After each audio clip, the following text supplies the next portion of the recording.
At least 5 motorcycle gangs gathered at Waco's Twin Peaks restaurant when the midday fight broke out. The two main groups were the Banditos and the Cossacks, and these are gangs. They're not your mom and pop riding club that just choose to go out for a Sunday ride. They converged on this county to go to war with each other. The reaction tells the story of the chaos and horrific scene that unfolds as the gunshots start exploding. It is something that's never happened before, but unfortunately it happened in McLennan County. Given the information that we had, given that there were 9 people dead, that there were 18 people to 20 people in the hospital with wounds, the amount of weapons and things like that. I'm proud of law enforcement for the action they took. I'm proud of Waco PD, and I'm proud of my office for the work that we've done. I think you can see by the number of weapons that we have recovered from here today, they didn't come here to eat and have a good time with their family. They came here for a reason. We think part of that reason was a criminal activity.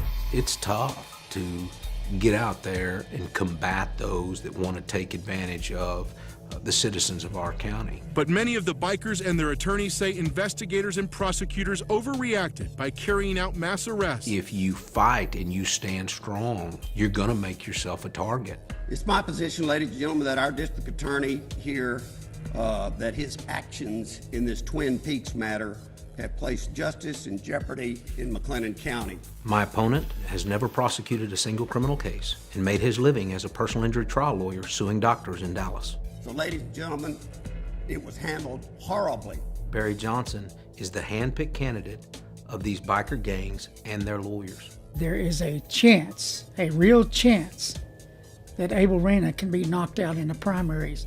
He has accepted their money. He has accepted their endorsements. His signs are in front of their businesses. He poses for photos with some of the leaders. He has advertised in front of their businesses, and he gladly regurgitates their message. Arrests were made with no probable cause. You hear this trash that's being spread by these biker gang lawyers, and it's just ridiculous. It's my opinion, ladies and gentlemen, that the reason our district attorney went out there and took that over is for one reason, and that's his own personal ambition, so that he could move up to the next level.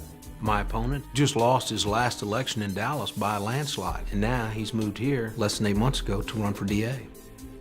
He's simply a one-issue candidate that is merely spreading the message of the biker defense lawyers, mainly because he can't argue with the results. He cannot argue with the fact that crime's down. He cannot argue with the fact that we've saved taxpayer money with innovative programs. He cannot argue with the fact that crime in McLennan County is meeting a tough barrier.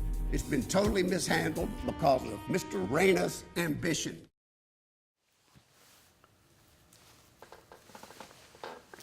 I don't know how much of it's emotional in terms of sadness as much as it makes you mad. Mainly because the idea that I'd put my family through the risk and through the danger solely for some type of political opportunism or solely just for some type of personal gain on my part. I just wouldn't do that. And not only is it offensive, it's infuriating. The idea that I would subject my family to daily security detail, contingency plans that you have to have at home, the fact that I would subject my 4-year-old to having a code word in the house is ridiculous.